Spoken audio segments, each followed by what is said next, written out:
John Esposito, for example, in his book Islam, the Straight Path, and Karen Armstrong in her book on the life of the Prophet Muhammad have both stated plainly that Muhammad's marriages were largely for political and social reasons. Mm-hmm. What are the, I mean, you mentioned political and social, what does that mean? Well, let's think of the political for first. Up until the Middle Ages, it was quite common for alliances between states to be cemented by an intermarriage. A prince of one kingdom marries the princess from another kingdom, and these kingdoms are brought together. And it becomes enlarged and more powerful. Exactly. And of course, this breaks down barriers and reduces the possibility of war between these kingdoms. And now, when the Islamic faith started out as a blossoming tradition and with a new nascent group of people here, this was seen to be like a tribe competing with all of the other tribes in the area. Muslims become now the target of many others who wanted to decimate this population and wipe out this newfound faith. They saw it as a threat to their own continuing traditions inherited from their forefathers.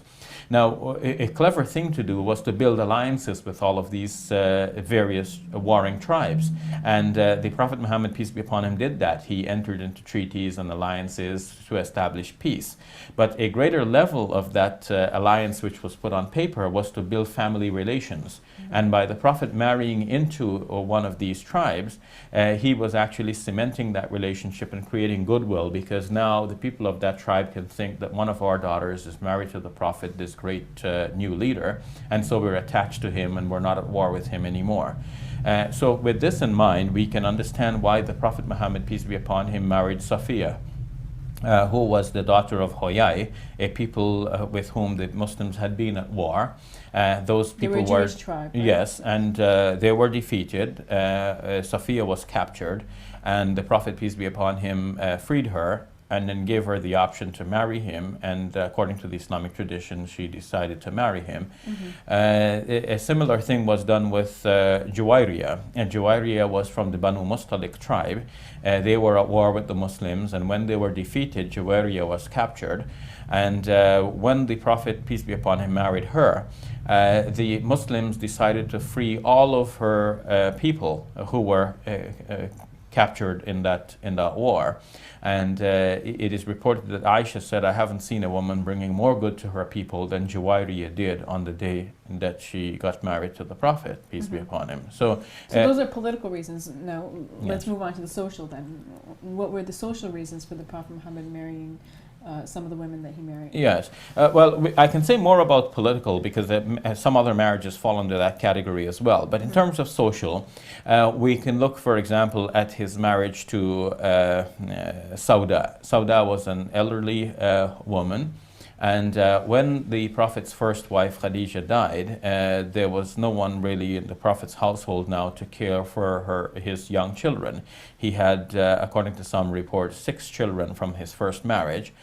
Some of them died in infancy, the boys, but 4 daughters remained, and some of them were quite young, such as Fatima. And it would have been useful to have a motherly figure to take care of Fatima and the others. So the Prophet, peace be upon him, married Sauda, who was about 55 years old, and that was a way of keeping his household together. The Prophet, peace be upon him, married some women who were widows after their husbands had fallen in battle defending this early Muslim community from outside attacks.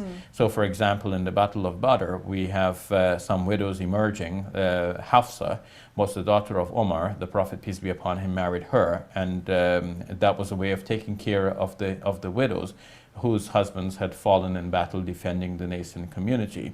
Now, of course, in modern times, we may say that women are quite free and they have everything at their disposal and their leisure. They're educated, they're working, they have careers and so on, and they may not need a husband. In those times, women actually felt unprotected and they needed a male to take care of them and to provide for them. The Prophet, peace be upon him, by marrying Hafsa, was doing that and fulfilling that role. In a similar way, we have another woman who was known as Umm al-Masakin. She was known as the mother of the poor people, because she was so charitable to them. The Prophet, peace be upon him, married her after her husband had fallen in the Battle of Badr as well. Her name was actually Salama.